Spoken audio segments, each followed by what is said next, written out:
अस्सलाम वालेकुम वरहमतुल्लाहि वबरकातुहू। डॉक्टर आसिफ हाज़िर खिदमत हूँ एक नए मौजू के साथ।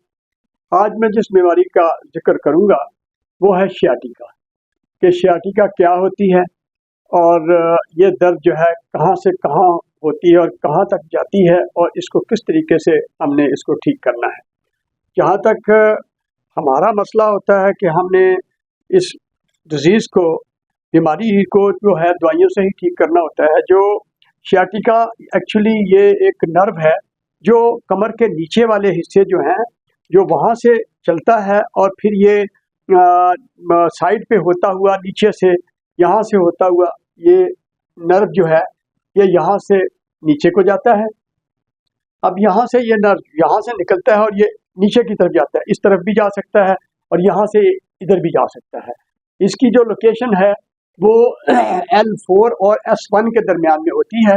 जब ये निकलता है तो यहाँ से होता हुआ ये यूं करके नीचे जाके इस तरफ जाता है। इस तरफ भी हो सकता है, किसी को एक साइड पे हो सकता है, किसी को लेफ्ट साइड पे, किसी को राइट साइड पे, किसी को दोनों तरफ।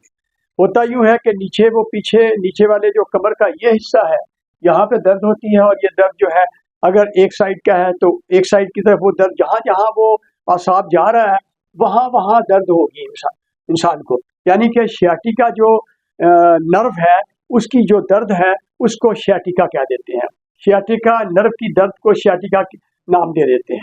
और ये दर्द जो है वो करंट की तरह होता है। ये क्योंकि जहाँ जहाँ ये जिस मसल को, जिस पट्टे को इसकी सप्लाई होती है, बिल्कुल इसी तरह जिस तरह के वायरिंग होती है और उसका करंट जो है वो स्विचों में जाता है, इसी तरह जहाँ जहाँ जाके ये नर्व जाता है वहाँ वहाँ बंदे को, इंसान को, चाहे वो फीमेल है या मेल है, उसको दर्द होती है। अब इसका मसला क्या होता है, क्यों होता है? होता यूँ है कि जो हमारी रीढ़ की हड्डी है उसके मोरे ऊपर नीचे होते हैं। जब ऊपर नीचे मोरे होते हैं इसके दरमियान में एक डिस्क होती है जिसको इंटरवर्टिब्रल डिस्क कहते हैं।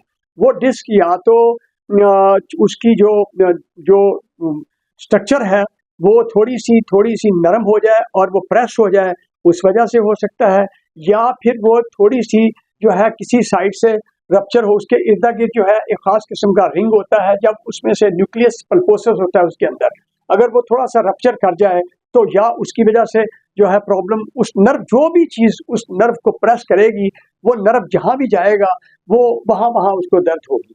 अब ये है कि ये सियाटिका की दर्द जो है, इसको हमने, जो हमारे पास मरीज आते हैं उसने एकदम कहना डॉक्टर साहब दर्द हो रही है। अब हमने उसकी एक तो दर्द को ठीक करना है, चूँकि उसकी तकलीफ़ को सबसे प्रायोरिटी हमारी होती है कि तकलीफ़ को कैसे ठीक करना है। उसमें हमने उसको जो पेन को रिलीफ देने वाली दवाइयाँ हैं वो उसको देनी होती हैं, और उसको जो उसकी वजह से पास का होता है कि ये पट्टे जो कमर के हैं ये स्पैज़्म हो जाता है, इनका ये कॉन्ट्रैक्शन हो जाता है, जैसा सुकड़ नहीं जाते, इस तरह के खिंचाव में आ जाते हैं। जब ये खिंचाव होता है तो ये इस खिंचाव को भी हमने दूर करना होता है। जब वो खिंचाव दूर हो जाता है तो ब्लड की सर्कुलेशन भी सही हो जाती है, और वहाँ से जो फासद मादे बनते हैं वो बैकवर्ड कैरी कर जाते हैं और वहाँ से दर्द में रिलीफ मिल जाता है। और ख़ास किस्म के जो केमिकल जो दर्द का बास बनते हैं वो दवाइयाँ देने से कम हो जाते हैं। इसमें कोई भी दवाई हम दे सकते हैं, उसको हम NSAID का नाम देते हैं, non steroidal anti inflammatory drugs, वो दे सकते हैं। और इसमें मसल के खिंचाव को दूर करने वाली भी दवाइयाँ दी जा सकती हैं। अब इसको हम मसल के खिंचाव को दूर करने वाली दवाई और साथ में उसके जो NSAID non steroidal anti inflammatory drug, जिस तरह के आइबोप्रोफिन है, निम्सुलाइड है, इटोरिकॉक्सिब है, इस तरह निम्सुलाइड है, ये मुख्तलिफ दवाइयों के नाम हैं, उनके साल्ट हैं, ये दी जा सकती हैं। और इस तरह जो मसल रिलैक्सेंट है उसमें कोई एप्रिसोन है या टिजानिडीन है या ऑरफेनाडिन सिट्रेट है, ऑरफेनाडिन सिट्रेट प्लस पैरास्टामोल, इसका कम्बिनेशन होता है। ये लुबिरॉल के नाम से भी आती है, ये साइनेक्सामोल के नाम से भी आती है। इस तरह एप्रिसोन मायोनॉल के नाम से 50 मिलीग्राम की गोली होती है, ये सुबह शाम में देनी होती है।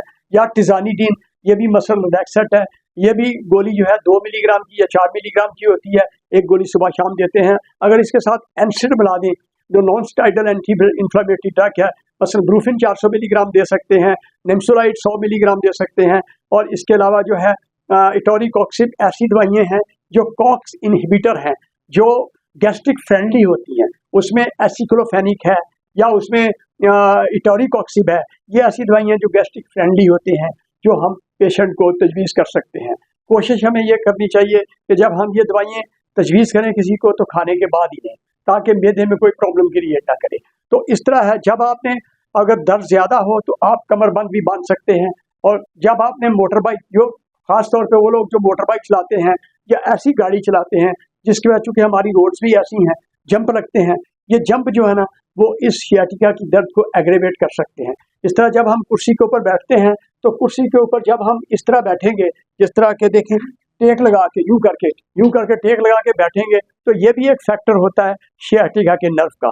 इसी तरह जब हम कोई चीज़ उठाते हैं तो बजाय इसके कि हम दोनों हाथों से उठाएं, अगर एक हाथ से उठाएंगे तो वो भी इसका बास बन सकता है। मसलन एक चीज़ से यूं करके उठाया और वो ढीला बदन छोड़ा तो इससे भी जो है वो उसका प्रॉब्लम क्रिएट हो सकता है डिस्क का, और इधर से भी हो सकता है। लिहाजा जब आपने कोई चीज़ उठानी है दोनों हाथों से उठाएं, और जब आपने कुर्सी के ऊपर बैठना है तो बिल्कुल इस तरह स्ट्रेट, ये फिजियोलॉजिकल जो है कंडीशन है, ये है आपकी बोन जो है ये बिल्कुल सीधी जो नॉर्मल कंडीशन है इसकी, इसमें रहेगी तो आपको तकलीफ कम होगी। तो अगर ये मेरी वीडियो पसंद आए, आप इसको लाइक भी करें और इसको शेयर करें ताकि दूसरों को भी फ़ायदा हो। अपना बहुत सारा ख्याल रखिएगा। डॉक्टर आसिफ को इजाज़त दीजिए। वस्सलाम।